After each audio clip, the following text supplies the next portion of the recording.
তো hello friends, আবারও DA নিয়ে খুব গুরুত্বপূর্ণ আপডেট। তো ভিডিওটি শুরু করার আগে আপনি যদি আমাদের চ্যানেলের নতুন দর্শক হয়ে থাকেন এবং চ্যানেলকে সাবস্ক্রাইব না করে থাকেন, তো অবশ্যই চ্যানেলকে সাবস্ক্রাইব করবেন এবং আমাদের পাশে থাকবেন। তো ভিডিওটি শুরু করা যাক। তো প্রথমে দেখেন, পুজোর আগেই ফের এক দফায় রাজ্য সরকারি কর্মীদের ডিএ বাড়াচ্ছে সরকার। এবার কত শতাংশ?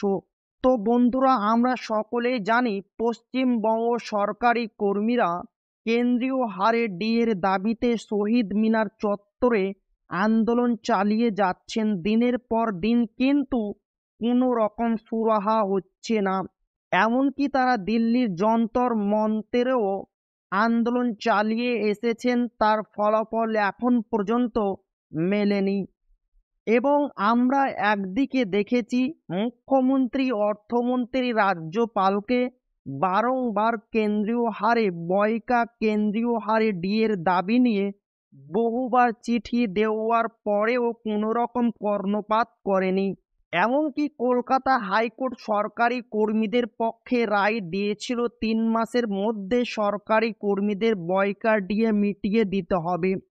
সেই রায়কে চ্যালেঞ্জ করে যায় রাজ্য সরকার সুপ্রিম কোর্টে এবং এই ডিএ মামলা ঝুলে আছে সুপ্রিম কোর্টে।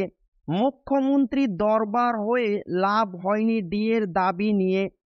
যেখানে পশ্চিমবঙ্গ ছাড়া বাকি রাজ্যগুলি কেন্দ্র সরকারকে অনুসরণ করে ডিএ পাচ্ছে, সেখানে একমাত্র পশ্চিমবঙ্গ এই মুহূর্তে 14% হারে ডিএ পাচ্ছে, যেটা সরকারি কর্মীদের আন্দোলনের ফসল। মুখ্যমন্ত্রী বারংবার এক কথাই বলেছেন যে কেন্দ্র সরকার আমাদের টাকা আটকে রেখেছে, তাই আমরা ডিএ দিতে পারছি না। এবং সেই সঙ্গে তিনি আরও বলেছেন কেন্দ্রের কাছে ডিএটা অনিবার্য, কিন্তু রাজ্যের ক্ষেত্রে ডিএটা অনৈচ্ছিক বিষয়। কিন্তু পশ্চিমবঙ্গ সরকারি কর্মীদের একটাই দাবি, এই সমস্ত যুক্তি তর্ক মানতে নারাজ পশ্চিমবঙ্গ সরকারি কর্মীরা। তাদের একটাই দাবি, যতদিন না পর্যন্ত কেন্দ্রীয় হারে ডিএ দেওয়া হচ্ছে ততদিন পর্যন্ত আন্দোলন জারি থাকবে। সামনে দুর্গাপুজো এবং বাঙালির দুর্গাস্বর পুজো, এবং যেটা মাথায় রেখে মুখ্যমন্ত্রী এবং মুখ্যমন্ত্রীর সরকার আন্দোলনকে থামানোর জন্য ডিএ নিয়ে নতুন চিন্তা ভাবনা শুরু করেছেন। এবং নবান্ন সূত্র মারফত, নিউজ সূত্র মারফত জানা যাচ্ছে পুজোর আগেই এক দফা ডিএ বৃদ্ধি করবে রাজ্য সরকার সরকারি কর্মীদের জন্য।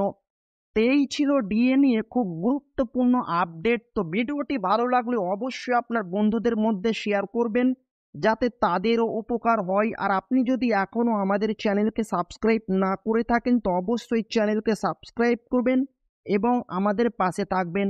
তো আবারও দেখা হবে একটি নতুন ভিডিওতে।